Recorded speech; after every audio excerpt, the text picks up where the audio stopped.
Cependant, une semaine plus tard, les phénomènes reprirent de plus belle.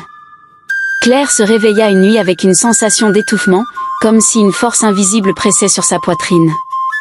Elle lutta pour respirer et tenta de réveiller Jean, mais il semblait plongé dans un sommeil profond, insensible à ses appels à l'aide. Finalement, la pression cessa, et Claire put reprendre son souffle, mais elle resta tremblante et terrifiée. Jean, conscient de l'aggravation de la situation, chercha d'autres solutions. Ils consultèrent plusieurs médiums et experts en paranormal, mais aucune des interventions ne semblait avoir un effet durable. La maison, autrefois un havre de paix, était devenue un lieu de peur constante. Claire et Jean étaient à bout de nerfs, et leur relation en souffrait terriblement. Claire, se sentant de plus en plus isolée, se tourna vers ses amis pour chercher du soutien. Elle leur raconta ses expériences, et bien que certains soient sceptiques, d'autres l'écoutèrent avec empathie. Une amie lui recommanda de consulter une ancienne prêtresse vaudou connue pour ses compétences en exorcisme. Désespérée, Claire accepta. La prêtresse, une femme âgée aux yeux perçants, arriva avec une aura de calme et de détermination. Elle inspecta la maison, murmurant des prières et touchant les murs avec des amulettes sacrées.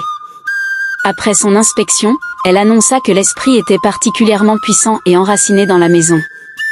Cet esprit est lié à cette terre, expliqua-t-elle. Il faudra un rituel très puissant pour le déloger. Le rituel fut planifié pour la nuit suivante. Claire et Jean suivirent les instructions de la prêtresse à la lettre. Ils disposèrent des bougies autour de la maison, et la prêtresse commença ses incantations. L'atmosphère devint lourde, et une sensation de froid intense envahit la maison. Claire sentit une présence plus forte que jamais, comme si l'esprit résistait. Soudain, les bougies vacillèrent et s'éteignirent. Une ombre plus sombre que la nuit elle-même sembla se matérialiser dans le salon.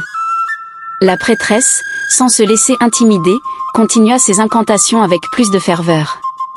Claire, terrifiée mais déterminée, se tenait à ses côtés, tenant une amulette que la prêtresse lui avait donnée. Après ce qui sembla une éternité, la sensation de froid commença à se dissiper, et l'ombre sembla se fondre dans les murs, disparaissant peu à peu.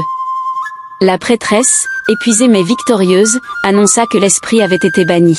« Mais il faudra rester vigilant », ajouta-t-elle. « Des esprits aussi puissants peuvent parfois trouver un moyen de revenir. » Cette nuit-là, Claire et Jean purent enfin dormir paisiblement. Pour la première fois depuis des mois, Claire n'eut aucun cauchemar, et la maison sembla retrouver sa tranquillité. Jean, bien que toujours rationnel, commença à accepter que certaines choses échappent à la logique et à la science. Cependant, Claire